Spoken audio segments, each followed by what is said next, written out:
As all of you know, Balramji killed Dhenukasur in Talavan. So one day all these Gopas, they went to Krishna and Balram and said, we are very hungry. Can you please get some tal fruits for us? Talavan is being guarded by this evil demon Dhenukasur, who is very powerful. Even birds also become afraid of flying above Talavan because Dhenukasur has its territory consciousness. This is my territory. No one can enter. Even Kaliya also had this territory consciousness. If you enter into Kaliya lake, Kaliya becomes insecure. This is my area. How can anyone come here? So sometimes even human beings also have this territory consciousness. Not sometimes. Almost all the times. Conditioned souls have this. Even sometimes sadhaka bhaktas also can have. Although they are practicing devotional service, there is this tendency, this is my territory, this is my area. No one can encroach into this. So Dhenukasur had this tendency. So Krishna said, no problem, let's go. Krishna and Balaram went to Talavan. Like a maddened elephant, Balaramji went to one tala tree and then started shaking. And all the fruits started falling down. So generally, a small plant you can shake. Tala tree, it's very difficult. And you can't shake a tal tree in such a way that the tal fruits will fall down. So there is a way of, bringing them down. But Balaramji's power is so much that he was shaking all the trees as if he was a maddened elephant, and all the fruits started falling down, and Dhenukasur came and kicked on the chest of Balaramji with his front two legs.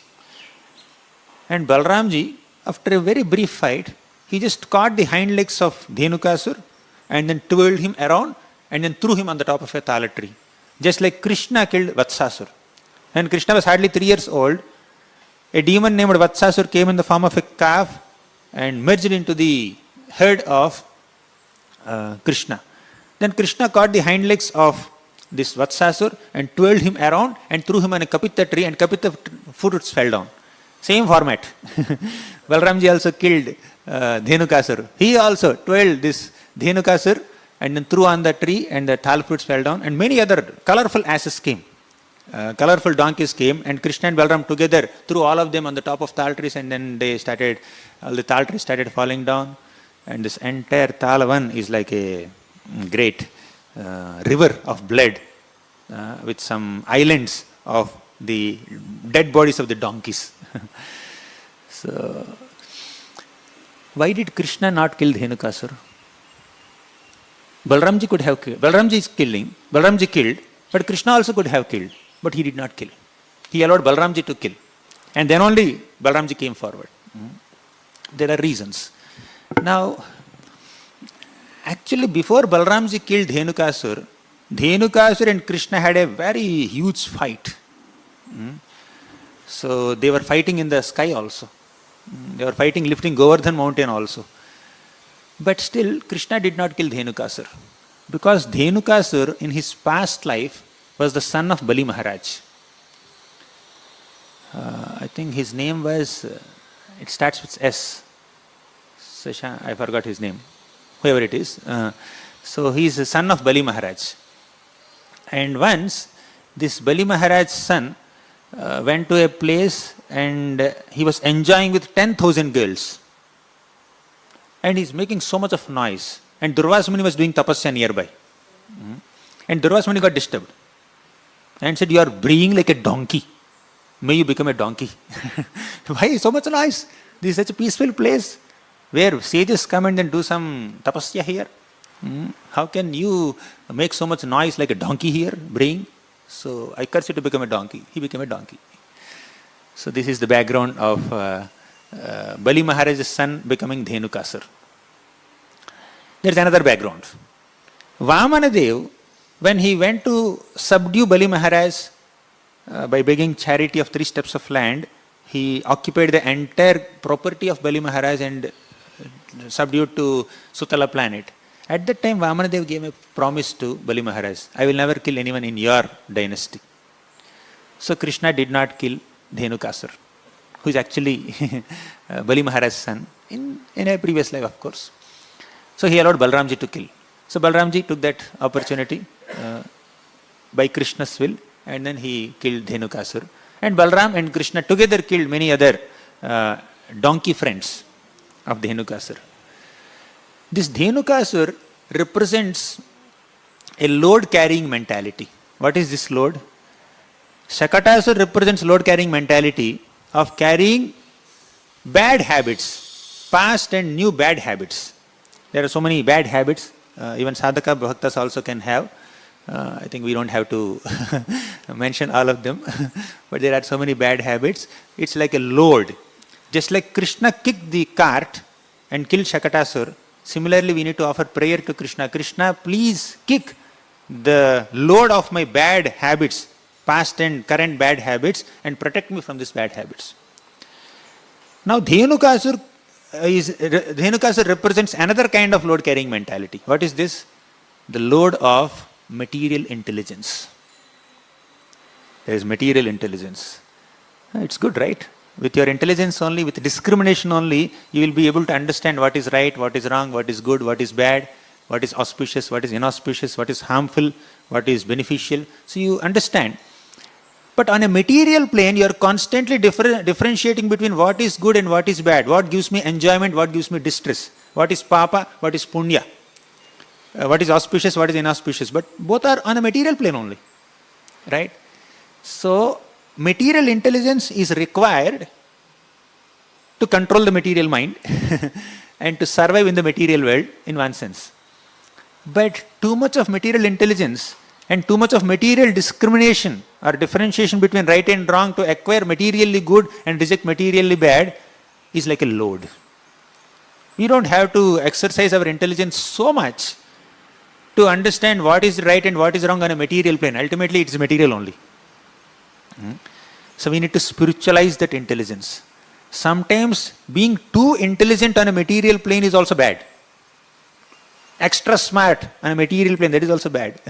Because when the material intelligence is like too high, you start using that for some unmentionable purposes, cheating people, looting people, exploiting people, or trying to use that material discrimination and intelligence to acquire something which through illegal means, hacking someone's computer, hacking someone's bank account.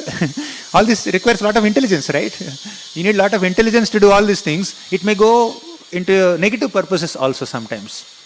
So, we should have intelligence to survive in this material world, but when that material intelligence and material discrimination becomes too much, that becomes unnecessary distraction in spiritual life. To advance in spiritual life, we need some innocence also. We need some we need some simplicity also. We need some humility also. If we are extra smart on a material plane, we can't be smart on spiritual plane. If your intelligence is overly active materially, then it may not be active spiritually, right? You can dovetail your intelligence in spiritual activities, but at the same time, we need to maintain that mode of simplicity.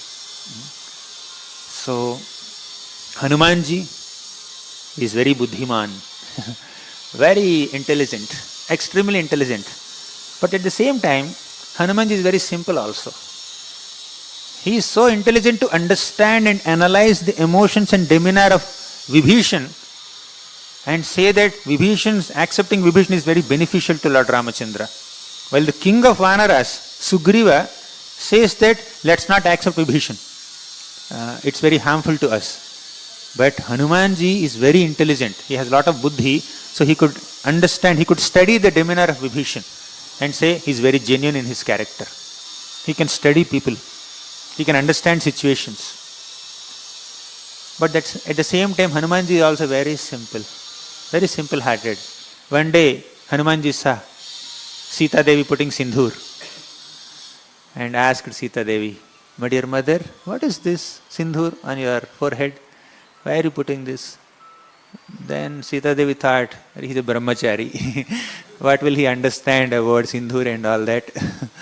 So she just said that Ram will be pleased if I put sindhur on my forehead. Then Hanumanji thought, oh, Ram will be pleased if he puts sindhur. He started applying sindhur all over his body and started moving in front of Ram. And he said, "Oh Lord, may you be pleased, may you be pleased. I have put sindhur all over my body." So he's very simple also. Simplicity is not stupidity. And similarly, intelligence does not mean one is extra smart or exploitative in one's tendencies, that one deviates from the core human virtues and values. Yes, intelligence is required, but don't engage that intelligence. Don't be over intelligent that you lose your innocence. If you are extra intelligent, more intelligent than what you are meant to be, then that may compromise on our simplicity and we keep doubting everything. Right? Sometimes we get questions, too much analytical questions. All these are intellectual gymnastics only. Like when we are too analytical, we can't accept anything with simple faith. Right? Having simple faith is very much required. Shraddha is required. But if we are questioning everything and trying to understand everything analytically without faith, without keeping some simple faith in Acharya, in the scripture, in Krishna, then that also could become an obstacle. Too much of gnani tendencies. So Dhenukasur represents this material discrimination, material intelligence. Just as Balaramji destroyed that material intelligence, or destroyed that Dhenukasur, he will also destroy our material discrimination, which is like a burden. Some intelligence is required. We are not against intelligence, but that which distracts you from bhakti, that which destroys your simplicity and innocence and simple faith in devotional service, that is not very conducive for our spiritual advancement. So that has to be destroyed by Balaram, because they were respectful to Balaramji, but Romaharshi is very proud. Right? Just because we are teaching someone, that does not mean we are more exalted than them. It's not necessary. Sometimes students can be more exalted than the teacher also. So Romaharshana was teaching scriptures to all of them. But all the sages of Naimisharanya had simplicity and humility and etiquettes to respect Balramji and receive him out of affection, love, reverence. But Romaharshan did not get up. Vritha pandita maninaha. Unnecessarily he is considering himself as a pandit. Just because he knows itihasas and puranas and dharmashastras, he is considering himself pandita. And he is like nata. Nata means an actor. An actor may just get the drama script from the script writer or the director, and then he mugs up his dialogues. Okay, what expression should I give? Humble? Excited? Angry? So let me just give those expressions. All fake expressions. He doesn't have the emotions. Generally, expressions are results of emotions. No emotion inside, but expression has to be there. And words also should come. All this is scripted stuff, right? There is no genuinity there. So like that, someone who studies scriptures and someone who teaches scriptures without imbibing the teachings of scriptures, without imbibing the principles and the essence of the scriptures, is like a drama artist. He's like a nata. Natasyeva ajitatmanaha. Ajita atmanaha means he failed to conquer his senses, conquer his mind. Atma is also mind. Atma is the self. Atma is soul. Ajitatmanaha. Ajitendriyaha. Means lack of shama, lack of dhamma, lack of self-control, lack of sense control, lack of mind control. So if one actually understands Shastra, one will be able to have that control, right, over the self. But when we just do some parrot-like repetition or drama artist-like repetition of Shastric statements, without at least making an honest attempt to imbibe the principles, we may not be able to become perfect overnight. It's a sadhana process.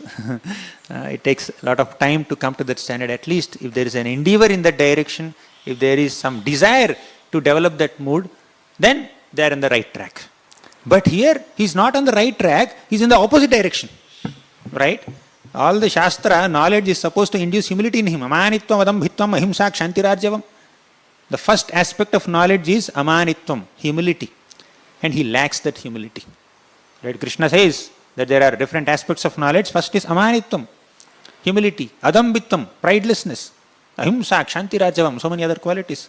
But he lacked this quality. of simplicity, of humility, of respecting an exalted personality. Now your pace towards the essence of Shastra or the ultimate teachings of Shastra, the pace at which you are moving to imbibe those teachings of Shastra can be slow, but it should be in that direction. But he's going in a totally opposite direction.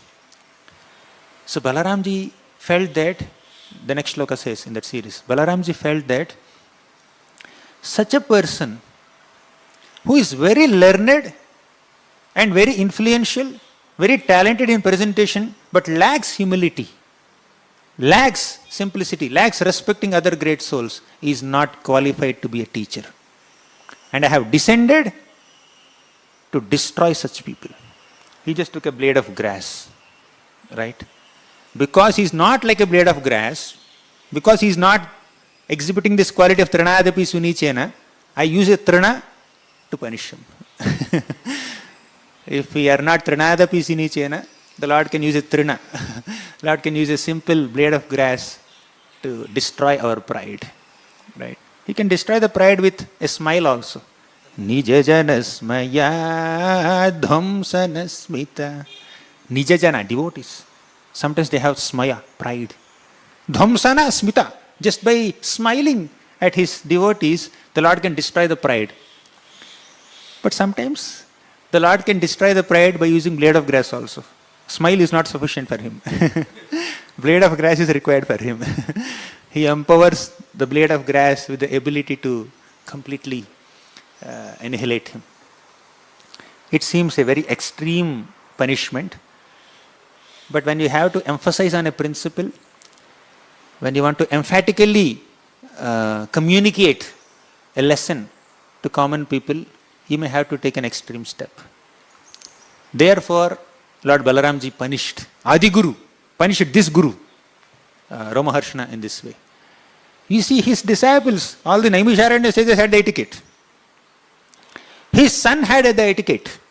You see, who is the son of Romaharshana? Sutta Goswami. And Romaharshana has received so many blessings from all the Brahmanas and sages. Blessings of long life, blessings that he will become a great teacher of Shastra, right? And Balaramji counted all those blessings also. When we offend great personalities, we will lose all the blessings that we have received also.